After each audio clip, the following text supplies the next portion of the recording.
Hello welcome friends. तो दोस्तों कल आपको पता चल गया होगा कि सिलेबस कितना रिड्यूस हुआ है और हमें कैसे पढ़ना है। ठीक है, एनडीए वाली बात आपको याद होगी। ठीक है, तो आज हम 3.1 प्रश्नमाला के जितने भी क्वेश्चंस बचे थे उनको कंप्लीट कर लेते हैं। उसके बाद कुछ एक थोड़ा बहुत आगे चलेंगे इस चैप्टर में और जल्दी से इसको समझने की कोशिश करेंगे। ठीक है, फोर्थ सवाल हम देख लेते हैं क्या है आज का पहला सवाल। देखिए आपको क्या बोला है कि एक वृत्त है जिसकी त्रिज्या 100 सेंटीमीटर है कि 22 सेंटीमीटर लंबाई की एक छाप है और छाप द्वारा वृत्त के केंद्र पर कितने डिग्री माप का कोण बनाता है ये आपको बताना है। क्या सवाल आप समझ गए हैं? बिल्कुल भैया, थोड़े बहुत नहीं समझे हैं आप समझा दो। देखिए सॉल्यूशन हम 4 की बात करते हैं, ध्यान से समझना। देखिए आपको बोल क्या रखा है, देखो यहाँ पर आपको बोला है कि एक वृत्त है। ठीक है, चलो हमने बना लिया वृत्त, एक एक पॉइंट को आप समझते जाएंगे। एक वृत्त है, ठीक है, मैंने अंडा बना लिया है, हम वृत्त बनाते हैं, ये आपका वृत्त हो गया। ठीक है, जो भी है आपका समझ लीजिए थोड़ी डायग्राम में, ये आपका हो गया वृत्त। ठीक है, अब इसका बोला है कि त्रिज्या है ना वो कितनी है 100 सेंटीमीटर की। 100 सेंटीमीटर की हम त्रिज्या बना लेंगे बिल्कुल। और बोला है कि इसका 22 सेंटीमीटर लंबाई की एक छाप है। अब छाप कैसे बनता है? कुछ इस तरीके से ये आपका छाप होता है बिल्कुल भैया। और ये आपको कितना दे रखा है 22 सेंटीमीटर और ये आपको त्रिज्या है वो कितनी दे रखी है 100 सेंटीमीटर। तो ये जो चाप होगा वो इस वृत्त के केंद्र पर कितना कोण बनाएगा वो आपको बताना है।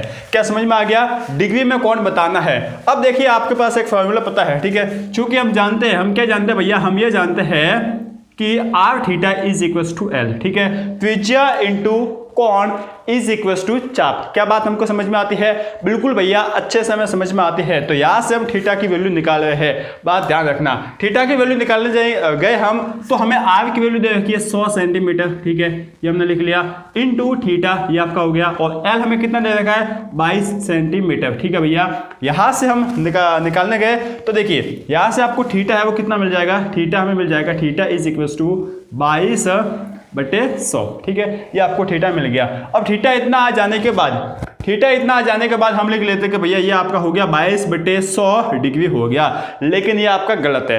क्या है भैया? गलत। क्यों गलत है? क्योंकि मैंने आपको बता रखा है कि जब भी इस हम फॉर्मूले की बात करते हैं क्या R theta is equal to L, यहां पर थीटा जो है कोण जो है वो हमेशा हम किस में लेते हैं? रेडियन में लेते हैं। अच्छा, तो यहां से जो हमें थीटा की वैल्यू मिली है वो किस में मिली है? रेडियन में मिली है। तो हमें इसको किस में कन्वर्ट करना पड़ेगा, किस में बदलना पड़ेगा भैया? डिग्री में बदलना पड़ेगा। और जब भी हमें डिग्री में बदलना हो तो हम क्या करते हैं भैया? हम कुछ नहीं करते, 180 डिग्री बटे पाई का भाग दे देते हैं और पाई का मान होता है 22/7। ठीक है, बात समझ में आ गई? हाँ, तो भैया 22 से 22 आप काट लो, काट लिया बिल्कुल। ठीक है, तो यहां से देखिए कितना आ जाएगा भैया, गुणा कर लो तो 7 अट्टे कितना होता है भैया 56 होता है। ठीक है, 56 का 6 असल 5, 7 और 5 कितना हो गया भैया? आपका हो गया 12। ठीक है, तो आपका 1260/100 डिग्री आ गया। तो यहां से आपको कोण मिल गया है 12.6 डिग्री। क्या बात आपको समझ में आती है? अच्छे से हमें समझ में आ जाती है। थोड़ा और आगे बढ़ेगा। हाँ भैया, थोड़ा और आगे बढ़ लो। तो इसको हम देखिए भैया, मैंने आपको बता रखा है कि जो हम कोण देखेंगे ना, जो हम कोण की बात करेंगे डिग्री में, वो पॉइंट में नहीं होनी चाहिए, मतलब बटा बटे में नहीं होना चाहिए। तो यहाँ पर ये पॉइंट में आ रहा है तो इसको हम ऐसा लिख सकते हैं क्या, 12 डिग्री प्लस 0.6 डिग्री। क्या भैया लिख सकते हैं? बिल्कुल अच्छे से लिख सकते हैं। ठीक है, तो 12 डिग्री को तो हमने ना ऐसे ही रखा और 0.6 डिग्री है इसको हमने बदल दिया मिनट में। ठीक है, तो 0.6 डिग्री को मिनट में बदलने के लिए हम 60 से गुणा कर लेंगे। तो हमने हो गया 60 से गुणा कर लिया। ठीक है, कितना हो जाएगा? 6 से 36 हो जाएगा। ठीक है, 660 होता है, एक पॉइंट से आपका जीव हट जाएगा तो कितना मिल जाएगा 12 डिग्री प्लस आपका 36 मिनट। क्या बात समझ में आ गई? ठीक है, अब इसको हम अच्छे से सुपरिभाषित ढंग से कैसे लिख सकते हैं? Theta is equal to 12 degree 36 minute. ठीक है, क्या समझ में आ गया बात? हाँ, बात हमें अच्छे से समझ में आ गया है। इस तरीके से ये सवाल किया जाता है। कुछ नहीं है, जो हमने किया वही है, छोटी सी बात जो मैंने बताई वही याद रखनी है कि यहाँ पर जो हम थीटा लेते हैं वो हमेशा रेडियन में लेते हैं और हमेशा जो थीटा मिलेगा वो हमेशा हमें रेडियन में ही मिलेगा। ठीक है, तो इसे हमें किस में बदलना था भैया? डिग्री में बदलना था। ठीक है ना, बात समझ में आ गई होगी। ठीक है भैया, अच्छे से समझ में आ गई। आगे बढ़ते हैं, क्वेश्चन नंबर 5 देखते हैं। पढ़ लो भैया, क्या बोल रखा है खुद से करने की कोशिश करते हैं। देखिए आपको बोला है कि एक वृत्त है जिसका व्यास कितना दे रखा है 40 सेंटीमीटर। भैया व्यास कितना दे रखा है 40 सेंटीमीटर। व्यास होता क्या है, किसी वृत्त के केंद्र से गुजरने वाली जीवा को हम कहते हैं व्यास। ठीक है, मतलब किसी वृत्त के त्रिज्या का दुगुना क्या होता है, व्यास होता है। बात समझ में आती है। तो व्यास अगर 40 सेंटीमीटर दे रखा है और उसकी एक जीवा दे रखी है जो कि कितनी है 20 सेंटीमीटर लंबाई की है, जीवा 20 सेंटीमीटर लंबाई की है, तो इसके संगत चाप की लंबाई ज्ञात कीजिए। हमें चाप की लंबाई ज्ञात करनी है। अब हमें चाप की लंबाई ज्ञात करनी है तो फॉर्मूला तो यही याद रखना पड़ेगा। कौन सा भैया, फॉर्मूला में याद रखना पड़ेगा कौन सा भैया, R theta is equal to L. क्या समझ में आ गया। अच्छा यहाँ पर थीटा किस में होगा भैया, थीटा होगा आपका रेडियन में। ठीक है, चलो तो हम बात कर लेते हैं क्वेश्चन नंबर 5 के सॉल्यूशन की बात करते हैं। देखिए समझना, ठीक है ना, आपको एक दे रखा है वृत्त, ठीक है, इस बात अच्छे से बना लिया।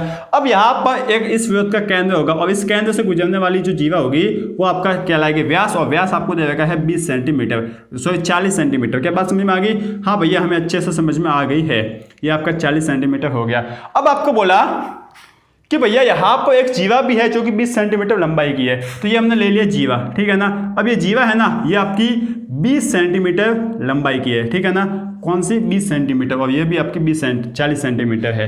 बात समझ में आ गई। अच्छा अब आपको बोला है कि इस जीवा के संगत चाप, इस जीवा का संगत चाप कौन सा भैया, ये वाला, और इस चाप की हमें लंबाई ज्ञात करनी। क्या बात समझ में आ रही है। हाँ भैया बात समझ में आ रही है। इस चाप की हमें लंबाई ज्ञात करनी है, मतलब हमें आर चाहिए होगा और हमें चाहिए होगा थीटा। ठीक है, कौन चाहिए होगा, आर तो हमें मिल जाएगा। कैसे भैया, हमें जीवा दे रखा है, सॉरी आपको व्यास दे रखा है, व्यास का आधा वृत्त की क्या होती है, त्रिज्या होती है। बिल्कुल, तो आपकी त्रिज्या तो हो जाएगी 40 का आधा 20 सेंटीमीटर। बात समझ में आ गई। ठीक है, अब हम थीटा कैसे निकाले, थीटा कैसे निकाले, तो भैया हमने एक 10th में फिर हमें पढ़ रखी थी वृत्त में कि भैया किसी वृत्त के केंद्र से जीवा पर जो हम लाइन खींचते हैं ना, वो उसके ऊपर लंब होती है और उसको बाइसेक्ट समद्विभाजित भी करती है।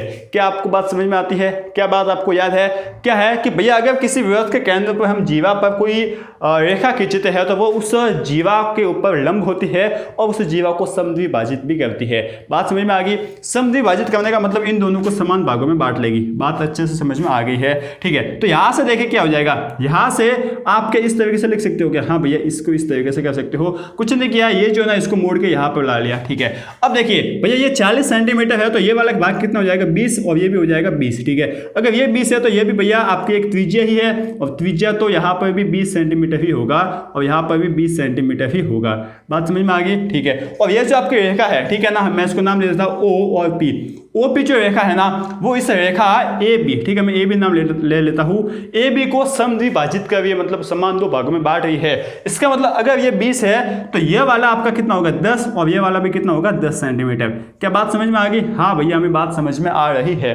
ठीक है ना, अब ये छोटा सा खुद से कॉमन सेंस लगाओ कि यहाँ पर भैया एक समकोण त्रिभुज है, इस समकोण त्रिभुज में यह आपका समझ लीजिए कर्ण है। ठीक है, कर्ण भी 20 सेंटीमीटर है, यह आपका जो आधा विलंब जो भी हो ये भी 10 सेंटीमीटर, यहाँ पर यह भी 10 सेंटीमीटर और कर्ण भी 20 सेंटीमीटर, मतलब दोनों की ज्योमेट्री समान दिख रही है। अगर दोनों की ज्योमेट्री समान होगी तो थीटा समान ही आएगा। ये एक प्रो थिंकिंग है कि इस तरीके से आप सोच सकते हो, लेकिन हम सोचेंगे। देखिए अब आपको निकालना है थीटा, थीटा निकाल सकते हैं। थीटा होता क्या भैया, देखिए इसको मैं थोड़ा सा यहाँ पर बना के देखता हूँ अच्छे से ताकि आपको समझ में आ जाए। देखिए यहाँ पर कुछ इस तरीके का है। ठीक है, ये आपका वृत्त का केंद्र है। हाँ भैया यहाँ पर ये आपका 20 सेंटीमीटर है, ये भी आपका 20 सेंटीमीटर है। बिल्कुल भैया। ठीक है, यहाँ पर जो थीटा होगा ना वो हमें थीटा निकालना है कि ये इस थीटा का मान कितना होगा। क्या बात समझ में आती है। बिल्कुल, इस थीटा को निकालने के लिए हमें यह दे रखा है कि आपका 20 है और ये आपका है 10। ठीक है, निकाल सकते हैं, इससे हम थीटा बिल्कुल निकाल सकते हैं। ये आप मान लीजिए, ठीक है, इसको आपने मान लिया, ठीक है ना, ये आप मान लीजिए थीटा, इसको आप थीटा एक बार के लिए मान लीजिए। ठीक है ना, चलो इसको हम थीटा मान ले लेते हैं तो क्या हो जाएगा। देखिए यहाँ पर इससे आप त्रिभुज में बात कीजिए। चलो ओ, ये पी और ये ए है। ठीक है, अच्छा इस ओ पी ए त्रिभुज में बात कीजिए। त्रिभुज में लिखूंगा त्रिभुज ओ पी ए में। ठीक है, त्रिभुज ओ पी ए में क्या आप लिख सकते हो, थीटा के सामने वाली भुजा होती है वो क्या होती है भैया, लंब। ठीक है, तो लंब लंब बटे ये क्या है आपका कर्ण, और लंब बटे कर्ण तो भैया हमने पढ़ रखा है 10th में, लाल बटे कक्का मतलब लंब बटे कर्ण तो आपका साइन थीटा होता है। क्या बात समझ में आती है? बिल्कुल भैया, साइन थीटा आपका आ जाएगा। क्या बात समझ में आ गई? बिल्कुल। अच्छा, लंब आपका कितना भैया? लंब है हमारा 10 सेंटीमीटर, ठीक है, लंब है 10 सेंटीमीटर, कर्ण है 20 सेंटीमीटर, ठीक है, तो सेंटीमीटर से सेंटीमीटर तो हट जाएगा, तो यहाँ से साइन थीटा आपको मिला है 1/2। साइन थीटा कितना मिल गया? 1/2। साइन थीटा का मान 1/2 कहाँ पे होता है भैया? Theta is equal to 30 degree पर। क्या बात समझ में आ गई? अच्छे से भैया हमें समझ में आ गई कि साइन थीटा का मान 1/2 कहाँ पे होता है? जब थीटा का मान 30 डिग्री हो, ठीक है, बात समझ में आ रही है भैया कि थीटा का मान जब 30 डिग्री होगा तो हम बोल सकते हैं कि यहाँ पर साइन थीटा 1/2 आएगा, ठीक है। ठीक इसी तरीके से यहाँ पर लगाएंगे, ठीक इसी तरीके से देखिए, ठीक इसी तरीके से इसी तरह, ठीक है ना, इसी तरह त्रिभुज OPB में, ठीक इसी तरह को होगा, यहाँ पर भी साइन थीटा आएगा। साइन थीटा कितना जाएगा भैया? 10/20 1/2 आ जाएगा, तो यहाँ पर भी साइन थीटा 2 जो होगा ना वो कितना हो जाएगा? इसको थीटा 1 नाम दे देते हैं, ठीक है ना, ताकि आपको समझ में आ जाएगा। थीटा 1, इसको थीटा 1 दे देते हैं, और यहाँ पर क्या आ जाएगा? देखिए हम लिख लेते हैं sine theta 2 is equal to लंब, यहाँ पर लंब क्या होगा भैया? ये वाला कितना है? 10 सेंटीमीटर अपॉन कर्ण कितना हो जाएगा? 20 सेंटीमीटर, तो sine theta 2 is equal to 1/2। तो यहां से भैया थीटा 2 हमें मिल रहा है वापस 30, ठीक है ना। क्या मिल गया? हाँ भैया, बात हमें समझ में आ गई कि थीटा 1 भी आ गया, थीटा 2 भी आ गया। अब भैया हमें थीटा चाहिए, तो थीटा क्या है? थीटा 1 प्लस थीटा 2, ठीक है ना भैया। ये पूरा थीटा क्या है? Theta 1 plus theta 2। बात समझ में आ गई ना। हम इतना क्यों कर रहे हैं? क्योंकि हमें थीटा चाहिए, हमें कोण चाहिए, और कोण के लिए हमें भैया यह सब करना पड़ता है, और यह सब 10th की बात है, कोई 11th की नई बात है नहीं, ठीक है। तो यहां से हमें थीटा मिल गया, देखिए यहां से थीटा मिल गया कितना? Theta 1 plus theta 2 is equal to कितना जाएगा? 30 डिग्री प्लस 30 डिग्री कितना हो जाएगा? 60 डिग्री। क्या बात समझ में आ गई? हाँ भैया, हमें 60 डिग्री थीटा मिल गया है। समझ में आ गया ना? हाँ, अच्छे से हमें समझ में आ गया कि हमने थीटा कैसे निकाला है। अब हम इस फॉर्मूले की बात करेंगे, किसकी? R theta is equal to L, ठीक है। अच्छा, यहाँ पर जो कोण दे रखा है, जो थीटा दे रखा है, वो किस में होता है भैया? रेडियन में होता है, और हमें जो मिला वो किस में मिला है भैया? डिग्री में मिला है। तो क्या हम डिग्री से रेडियन में जा सकते हैं?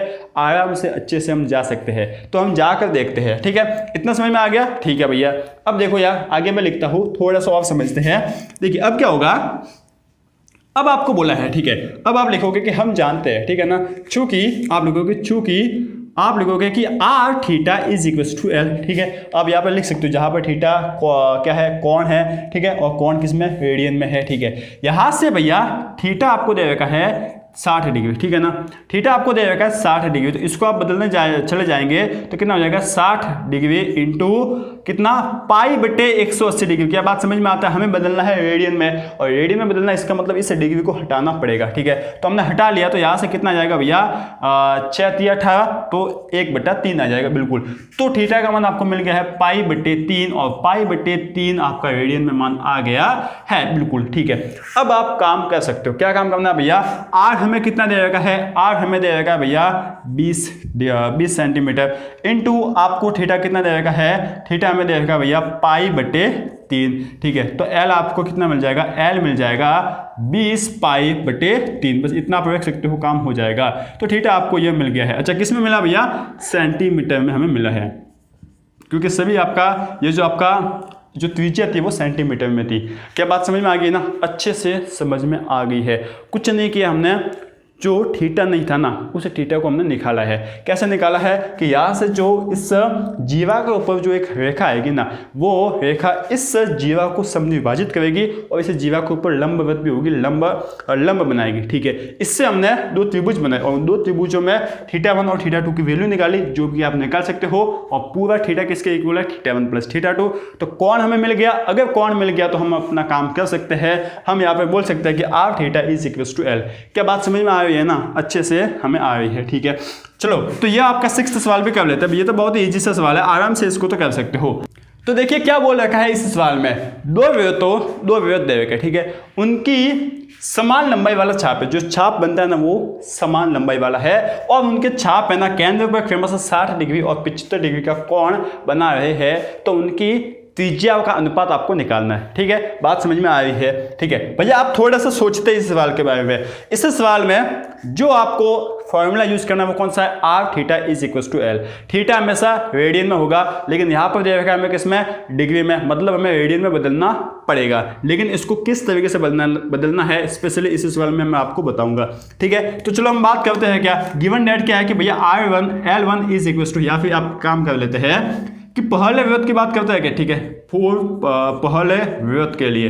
ठीक है, पहला विरोध के लिए क्या हो जाएगा भैया? R1 into theta one. ठीक है ना, theta one is equal to L1। भैया 1 आपने क्यों लिखा है? क्योंकि भाई जो पहला विरोध होगा उसकी त्रिज्या अलग होगी, उसका थीटा कोण जो है वो अलग होगा, उसकी चाप और पहले विरोध का चाप और दूसरे विरोध का चाप एक दे रखा है, ये बात ठीक है, लेकिन त्रिज्या और कोण तो अलग अलग होगा, इसलिए हमें इसको मेंशन करना पड़ेगा। ठीक है भैया, इतना समझ में आता है। दूसरे विरोध की बात करते हैं क्या? हाँ, तो दूसरे विरोध की जब हम बात करेंगे, देखिए दूसरे विरोध की हमने जब बात की तो यहाँ से भैया R2 is equal to theta two R2 into theta two is equal to L2 आपका मिल जाएगा। हाँ भैया, इतना भी हमें समझ में आता है। ठीक है, अब यहाँ से आपको क्या गिवन है? ठीक है ना, आपको ये गिवन है, देखिए गिवन क्या है कि L1 is equal to L2 है। हाँ भैया, L1 और L2 हमें इक्वल दे रखे हैं, इतना भी हमें समझ में आता है। ठीक है, यहाँ से भैया थीटा और थीटा 1 और थीटा 2 जो है वो हमें डिग्री में दे रखा है, तो इन्हें हमें रेडियन में बदलना पड़ेगा। तो थीटा 1 को रेडियन में बदलने गए तो कितना दे रखा भैया? Theta 1 60 degree. ठीक है, 60 डिग्री दे रखा है, इनटू इसको बदलना में रेडियन में, तो हम क्या कर लेंगे? पाई बटे 180 से गुणा कर लेंगे। क्या बात समझ में आ गई? बस हमें गुणा कर लेंगे, लेकिन गुणा पूरी तरीके से नहीं करना है, इसको यहाँ तक ही रखना है। ठीक है, आगे कोई सॉल्व नहीं करना है आपको। बिल्कुल भैया, इतना हम आपकी बात मान लेंगे। ठीक है यार, मान लो। अब हम बात करते हैं थीटा 2 की। थीटा 2 की बात कर ले। ठीक है, थीटा 2 कितना हो जाएगा भैया? 75 डिग्री तो हमें दे रखा है, इसको हमें बदलना है रेडियन में, तो हम पाई बटे 180 से गुणा कर लेंगे। क्या? हाँ भैया, बिल्कुल गुणा कर लो आप, कोई प्रॉब्लम नहीं है, हमने कर लिया गुणा। ठीक है, अब हमें दोनों विरोधों की त्रिज्या का अनुपात बोला है। ठीक है, तो पहला विरोध है, बाद में दूसरा विरोध है, मतलब R1 अपन R2 बोला है क्या? हाँ, इतना हमें समझ में आता है। ठीक है भैया, तो भैया देखिए R1 इंटू थीटा 1 कितना आ गया? 60 degree into pi upon 180 degree is equals to L1। हाँ भैया, अच्छा R2 दूसरे विरोध के लिए क्या है? R2 into 75 degree into pi upon 180 degree is equals to L2। हाँ भैया, इतना भी समझ में आता है। अच्छा, यहाँ से हमें L1 is equals to L2 दे रखा है, इतना भी हमें समझ में आता है। यहाँ से आपके पास दो है, ठीक है ना, देखिए यहाँ से आपके पास दो तरीके हैं इसको निकालने के। पहला तरीका यह है कि आप क्या कर दो भैया, समीकरण 1 है ना, उसमें समीकरण 2 का भाग दे दो, पहला तरीका। दूसरा तरीका क्या है कि इन दोनों को इक्वल कर दो, क्योंकि यहाँ पर L1 और L2 तो समान है। ठीक है, तो क्या मैं यहाँ पर भी L1 लिख सकता हूँ? हाँ भैया, लिख लो L1, क्योंकि दोनों समान है। बात समझ में आती है कि हाँ दोनों समान है, तो इनको इक्वल कर दे। आप कुछ भी कर लो, ठीक है, हम दोनों को कर लेते हैं इक्वल। इक्वल किया तो क्या जाएगा? देखिए R1 is equals to 60 degree into pi by 180 degree is equals to R2, ठीक है, into 75 degree into pi upon 180 degree. क्या बात समझ में आ गई? हाँ भैया, यहाँ से हमें निकालना है R1 अपॉन R2, क्योंकि पहला वृत्त बटे दूसरे वृत्त की त्रिज्या है। ठीक है, तो R1 अपॉन R2 कितना हो जाएगा भैया? ये तो यहीं पे होगा, ये वाला इसके नीचे आ जाएगा। ठीक है, तो 75 डिग्री इंटू आपका कितना है? ये 75 डिग्री इंटू आपका पाई बाई 180 है।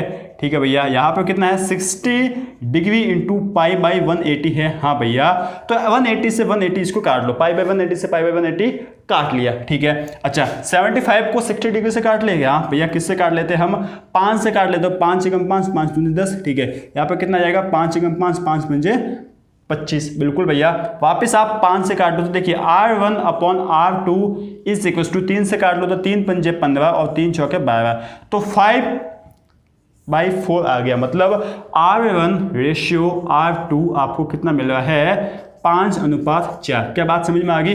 इस तरीके से आपको निकालना है। ठीक है ना, इजी से है, आराम से आप कर सकते थे। एक बात का ध्यान रखना है कि आप यहाँ पर कैलकुलेशन में मतलब हो सकता है यहाँ पर सिंपल है, लेकिन वहाँ पर मत फंसना, क्योंकि आखिरकार ये यहाँ आकर ये कटने ही वाले हैं। ठीक है ना, बात समझ में आ गई ना भाई? कटने वाले तो पहले से हम इसको क्यों सॉल्व करें, क्यों हमारा टाइम वेस्ट करें?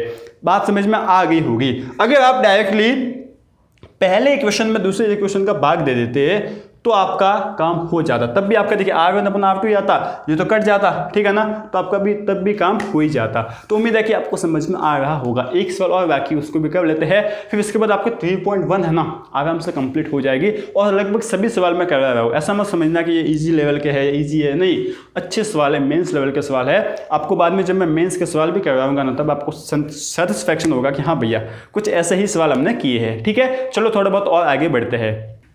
अब देखो ये आपका सबसे लास्ट सवाल है इस 3.1 प्रश्नमाला का। बोल क्या रखा है इसको देख लीजिए, 75 सेंटीमीटर लंबाई, क्या बोल रखा है, 75 सेंटीमीटर लंबाई वाला एक दोलायमान दोलक है, उसका एक सिरे से दूसरे सिरे तक जाने में जो आपका कोण बनता है ना, उस कोण का मान रेडियन में ज्ञात कीजिए, जबकि उसके नोक द्वारा बनाए गए चाप की लंबाई कितनी है ये आपको दे रखी है। सबसे पहले तो उस कोण का मान आपको रेडियन में ज्ञात करना है पहली बात, लेकिन वो कोण है कैसा उसको तो हम देखते हैं ना। ठीक है, उसको मैं बताता हूँ। दोलायमान दोलक आपने शायद देख नहीं रखा होगा, तो मैं आपको बताता हूँ। मान लीजिए ये आपका दोलायमान दोलक है, इसका मैं आपको एग्जाम्पल बस बताऊँ। आपने वो पेंडुलम वाली घड़ी तो देख रखी होगी, ठीक है ना, जैसे उसका 1 घंटा हो जाता है या 2 घंटा, जैसे 1-1 घंटे के गैप में वो बजता है, ठीक है, नीचे ऐसा मतलब बोल सकते हैं कि आपका एक कुछ डंडा का डंडा होता है जो है वो बार बार घूमता रहता है, अपनी एक ही पोजीशन के अराउंड जो है वो घूमता रहता है, ठीक है ना, कुछ ऐसे होता है। यहाँ से ये देखिए ये यहाँ पर है, यहाँ से घूम कर जो है ना दोलन करता हुआ यहाँ पर आता है, ठीक है, वापस यहाँ पर आता है, ठीक, इसी तरीके से होता है। इसको मैं यहाँ पर बताने की कोशिश करता हूँ, ठीक है। मान लीजिए ये यहाँ पर है, ठीक है, यहाँ से यह घूम के यहाँ पर आ गया, ठीक है, आ गया ना, इस तरीके से घूम के आता तो यहाँ पर ये जो बनता है वो कोण बनता है, और उस कोण का हमें बताना है मान, ठीक है। और उस कोण का मान बताने के लिए हमें चाहिए होगी त्रिज्या, तो ये तो आपको दे रखा है कितना, 75 सेंटीमीटर लंबाई, मतलब इसकी त्रिज्या ही है, ठीक है। अच्छा, और हमें चाहिए होगा चाप, तो ये चाप है ना, ये दे रखा है, चाप की लंबाई 10 सेंटीमीटर, 15 सेंटीमीटर, 21 सेंटीमीटर। लेकिन मतलब जब चाप की लंबाई 10 होगा तब क्या होगा थीटा, जब चाप की लंबाई 15 होगी तब थीटा क्या होगा, और जब चाप की लंबाई 21 होगी तब थीटा क्या होगा, ठीक है। उसके बाद एक सोचने वाली बात यह है, समझने वाली, कि यहाँ पर आपको बोला है कि उसका मान रेडियन में ज्ञात कीजिए, तो यहाँ पर हम फॉर्मूला कौन सा लगाएंगे, पहली बात भैया फॉर्मूला तो हम यही लगाएंगे, कौन सा, आर थीटा, ये तो हमारा भाई बन गया है, छोटा भाई, ठीक है, R theta is equal to L, ठीक है। और यहाँ पर जो रेडियन आता है, जो आपका कोण आता है वो रेडियन में ही आता है, इसका मतलब हमें इसके ऊपर ज़्यादा सोचने की जरूरत है नहीं, कोण तो रेडियन में ही आने वाला, ठीक है। तो फर्स्ट पहले भाग का हम आंसर निकालते हैं। भैया आर में दे रखा 75 सेंटीमीटर, ठीक है। अच्छा, यहाँ से आपको थीटा है ना, ये आपको निकालना है, ठीक है, थीटा हम निकाल लेंगे। एल आपको दे रखा 10 सेंटीमीटर, तो सेंटीमीटर से तो सेंटीमीटर कट जाएगा, थीटा आप निकाल लो, थीटा आ जाएगा 10/75, काट लो 5 से, 5 दूनी 10 और कितना जाएगा 5 15, ठीक है ना, ये आता है, ठीक है, 5 का 5 5 पंजे 25 जो 5 आ जाएगा, बिल्कुल ठीक है भैया। तो यहाँ से आप थीटा जो है वो कितना मिल रहा है, theta is equal to 2/15 radian आपको मिल गया है। क्या बात समझ में आती है, अच्छे से काम हो जाएगा। इसमें आप भाग दे दो फर्दर आगे तो काम हो ही जाएगा। सेकंड भाग देखते हैं भैया, आपको दे रखा है 15 सेंटीमीटर, ठीक है, तो आर आपका कितना है भैया 75 सेंटीमीटर, ठीक है, into theta is equal to L, L कितना है भैया 15 सेंटीमीटर, ठीक है, 15 सेंटीमीटर, सेंटीमीटर से सेंटीमीटर तो कटने वाला है, तो 15/75, ठीक है, हो जाएगा, ठीक है। अब आप काट लीजिए, कितना आ जाएगा भैया, 5 दिया 15, और ये आपका कितना हो जाएगा, आपका ये आएगा 15 आ जाएगा, तो आपका आ जाएगा 1/5। क्या बात समझ में आ गई, बिल्कुल भैया 1/5 आपका आ जाएगा, ठीक है ना।